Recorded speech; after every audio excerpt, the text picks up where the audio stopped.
दोस्तों प्लीज़ आप लोगों से रिक्वेस्ट है, मैं आप लोगों के लिए लेकर आया हूं एलटी ग्रेड साइंस। प्लीज़ मेरे चैनल को लाइक कीजिए, शेयर कीजिए, सब्सक्राइब कीजिए। अनप्रस्थ तरंगों का एक किरण जिसका कंपन उसके गति की दिशा के लंबवत सभी दिशाओं में होता है तो वह होती है, क्या होती है? ध्रुवीकृत, अध्रुवीकृत, खंडित, विवर्तित। तो देखिए यहाँ पे क्या होती है? विवर्तित क्यों होती है? प्रकाश तरंगें, विद्युत चुंबकीय तरंगें जो विद्युत आवेश उत्पन्न करती हैं, वह प्रकाश जिसमें विद्युत वेक्टर के कंपन तरंग के संचयन की दिशा में लंबवत होती है, सभी दिशाएं समान रूप से होता है। तो प्लीज़ इसका क्या हो जाएगा? विवर्तित होगा। क्या होगा? विवर्तित, क्योंकि इसका टर्मिनल क्रिस्टल से गुजारा जाए तो ये लंबवत और केवल एक ही तल या दिशा में कंपन करती है। तो ये क्या है? देखिए नेक्स्ट क्वेश्चन है। नेक्स्ट क्वेश्चन क्या है? एक 2.5 किलोग्राम लोहे की गेंद का व्यास 1.25 किलोग्राम एल्युमिनियम की गेंद के जितना ही है। इन गेंदों को एक चट्टान से गिराया जाता है तो उनके ज़मीन पर गिरने से ठीक पहले उनका समान होता है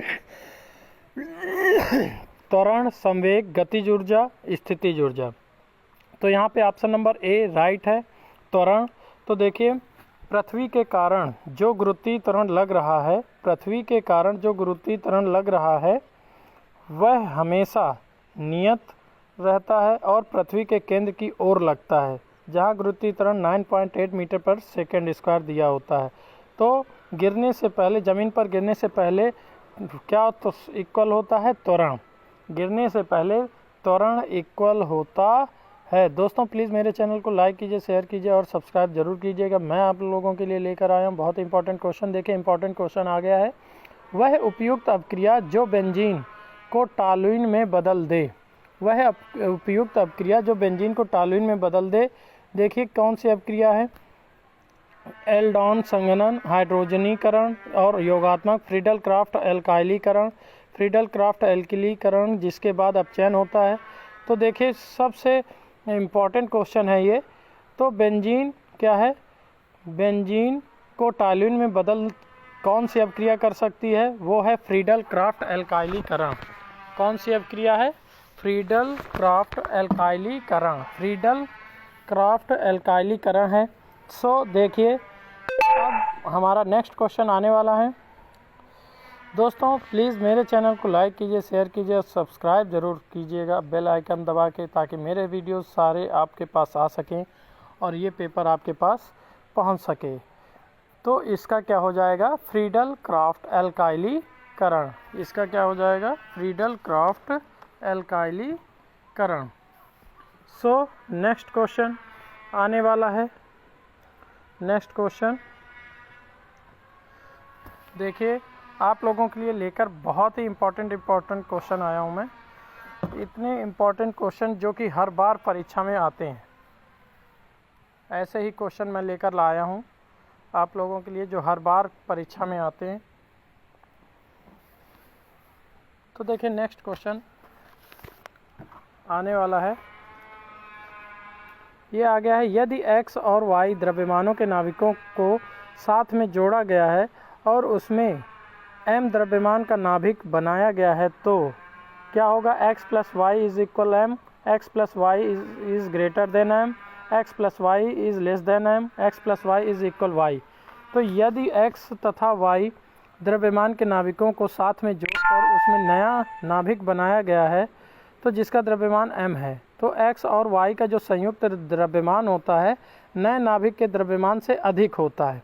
देखिए जो भी दो द्रव्यमान हम जोड़ेंगे वो पुराने वाले द्रव्यमान से क्या होगा? अधिक होगा। तो यहाँ पे ऑप्शन नंबर कौन सा सही है? हमारा B option is the correct option. क्योंकि देखिए x plus y is greater than m। जो x प्लस वाई का जो द्रव्यमान होगा उन दोनों m से वो अधिक होगा। क्या होगा? देखिए लेक्लांसे और डेनियल सेल इसके उदाहरण हैं। किसके उदाहरण हैं? दोनों शुष्क सेल हैं, दोनों गीले सेल हैं। शुष्क सेल गीला सेल, गीला सेल शुष्क सेल। तो देखिए इस option number B is the correct option. दोनों गीले सेल हैं। क्या हैं? दोनों गीले सेल हैं। लेक्लांसे और डेनियल सेल गीले सेल के उदाहरण हैं। लेक्लांसे सेल में विद्युत अपघट्ट के रूप में अमोनिया क्लोराइड NH4Cl और कार्बन का क्या है, धनाग्र एवं जस्ते जिंक ऋणाग्र प्रयुक्त होता है, जबकि डेनियल सेल में कॉपर सल्फेट का घोल इलेक्ट्रोड के रूप में प्रयोग किया जाता है। तो देखिए यहाँ पे जो हमारा दिया हुआ था क्वेश्चन, लेक्लांसे सेल, डेनियल सेल, इसके उदाहरण हैं। तो वो किसके उदाहरण हैं? गीले सेल के उदाहरण हैं। किसके उदाहरण हैं? गीले सेल के। Please students like share and subscribe. Please I request for like share and subscribe. Next question आपकी बोर्ड की स्क्रीन पर आने वाला है, तो सो प्लीज़ आप लोगों से बहुत ही रिक्वेस्ट है मुझे और बहुत ही आशा है कि आप इस पेपर को तैयार करके एग्ज़ाम को पास करेंगे, क्वालिफाई करेंगे। आप लोगों के लिए शुभकामनाएं। Thank you very much all students. Please subscribe and like share my YouTube channel. Thank you for watching.